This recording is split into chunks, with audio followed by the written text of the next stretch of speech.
আসসালামু আলাইকুম দর্শক। আমি আসছি আমাদের মাঠের জমি এখানে দেখতে, ফসল যে লাগানো হয়েছে এখানে। আমাদের এই মাঠটি অনেক বড় একটি মাঠ, শত শত বিঘা জায়গা নিয়ে।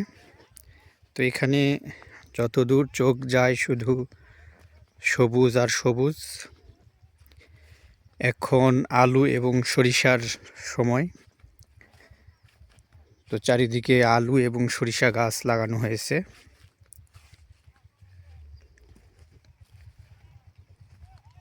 আপনারা দেখতে পারতেছেন কি পরিমাণ সরিষা লাগানো হয়েছে।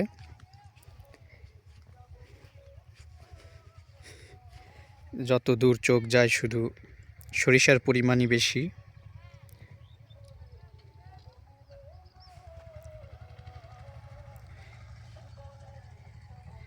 এখানে একটি জমিতে আলু লাগানো হয়েছে।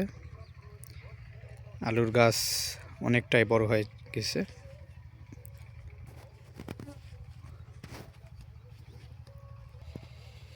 এই পাশে একটি জমিতে সরিষা লাগানো হয়েছে, ফুল চলে আসছে।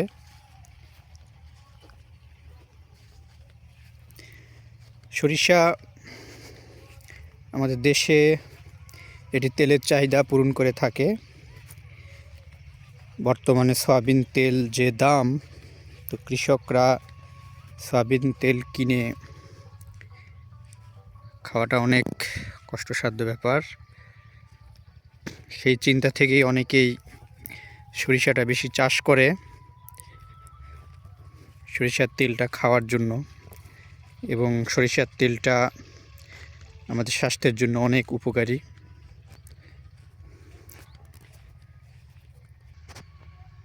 এটি আমাদের জমি, এখানে সরিষা লাগানো হয়েছে, দেশি সরিষা।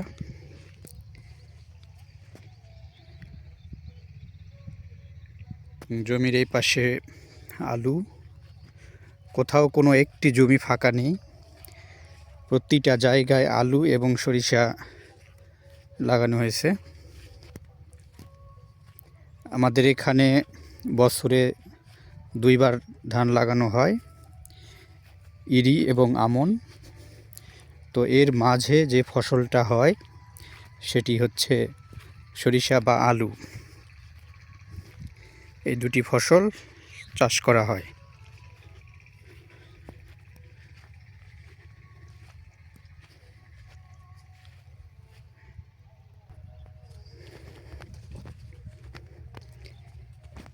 সরিষা গাছ অনেকটা বড় হয়ে গিয়েছে, দিগন্ত বিস্তৃত জুড়ে শুধু সরিষা।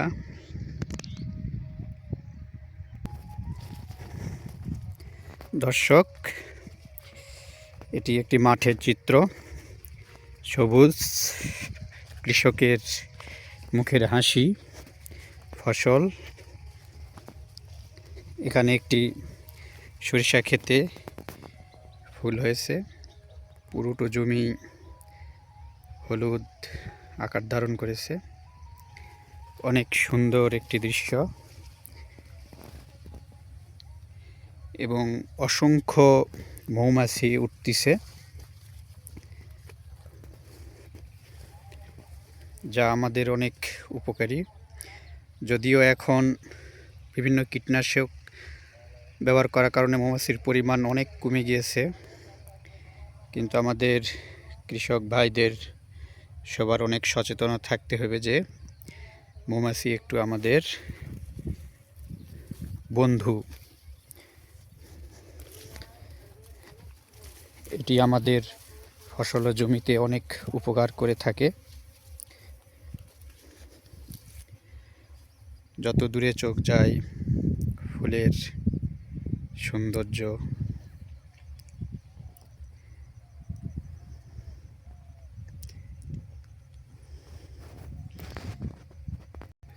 সকালবেলা মাঠের দিকে আসলে মনটা ভরে যায়, মনটা অনেক ভালো থাকে ফসল দেখলে। বিশেষ করে এই সরিষার সময় চারিদিকে হলুদ ফুলের দৃশ্যটা সত্যি মনটা ভালো করে দেয়।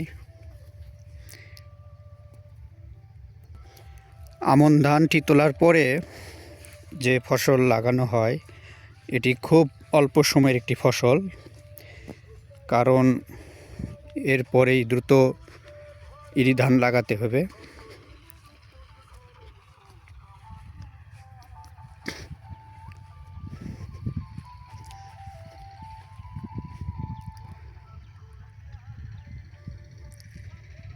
দর্শক, ভিডিওটি কেমন হলো অবশ্যই জানাবেন। ধন্যবাদ।